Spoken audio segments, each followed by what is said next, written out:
Ukrainian President Zelensky expected to join President Trump at the White House later this week for talks on the Russia-Ukraine war.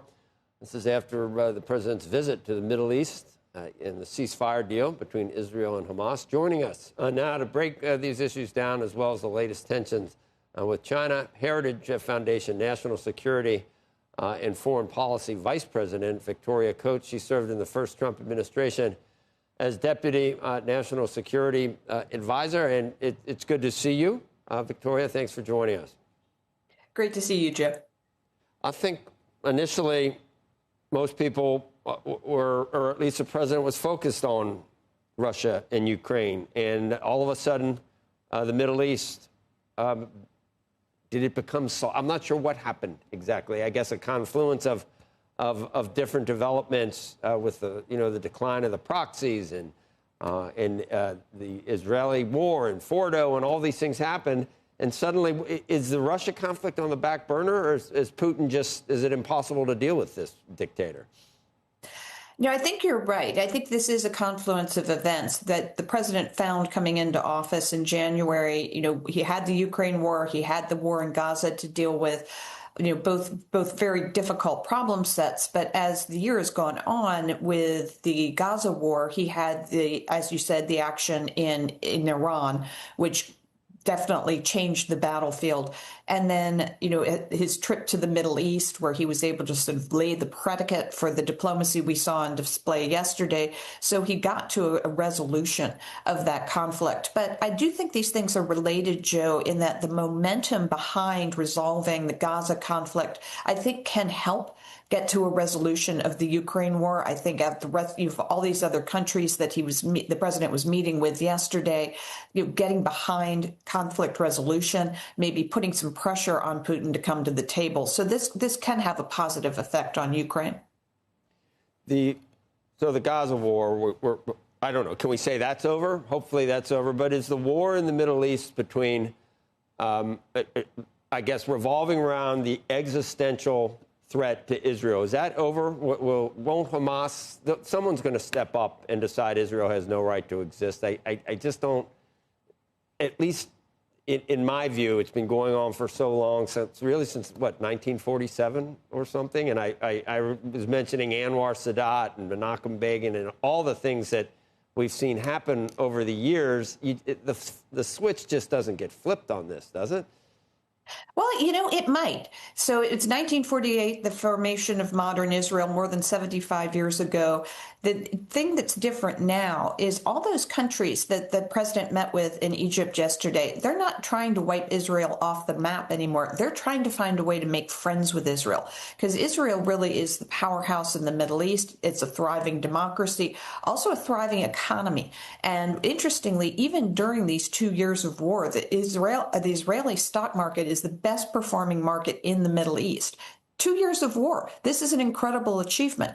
So all of those countries would like to make money with Israel. They'd like to have technology sharing with Israel. That's different now. They don't want to destroy Israel, and Hamas is really the outlier now. Nobody particularly cares. The president used the word irrelevant in his speech to the Knesset yesterday, that they just don't matter that much anymore. And if they won't come to the terms that all of these countries and Israel agreed to, that 20-point plan, if they don't get on board with that, no one's going to pay any attention to them, and Israel's just going to go in and mop them up. That's going to be ugly, but that is the option there for Hamas. So I think we might actually see that switch flip.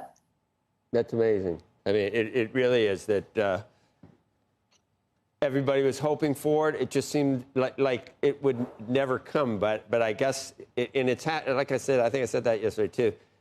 Things happen gradually and then all at once. But I mean, you can throw Syria in there. You can throw all these, I guess, the Abraham Accords in the first administration.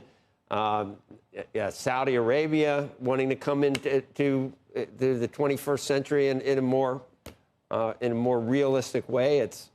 It's really an amazing time to be alive to be watching this victory. I mean, are you surprised that it happened or not really? It's the Arab Spring we've been waiting for, isn't it?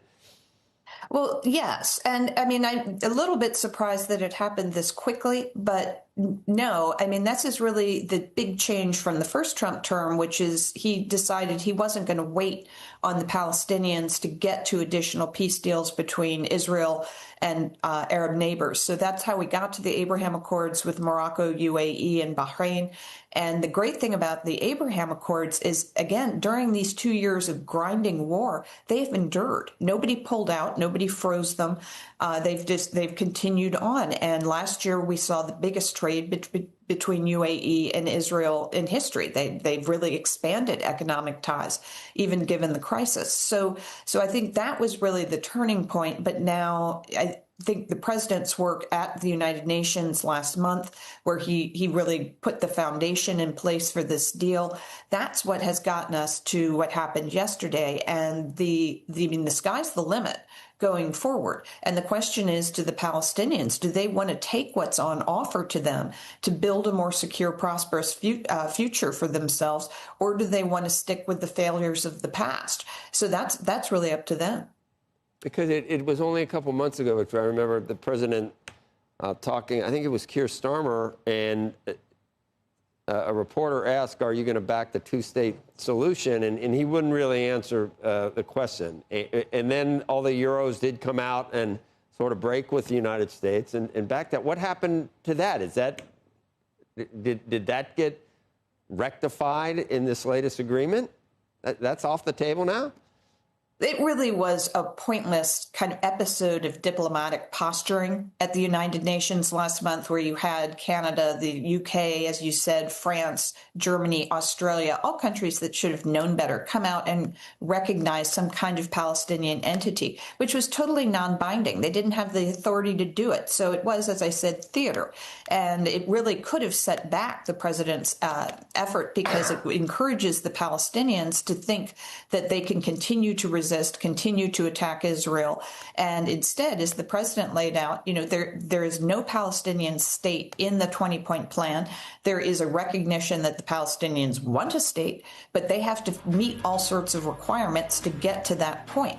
And so instead of, trying to put the cart before the horse, if you will, and say, oh my goodness, they have a state. Instead, no, you're going to try to create a governing body. You're going to create this board of peace.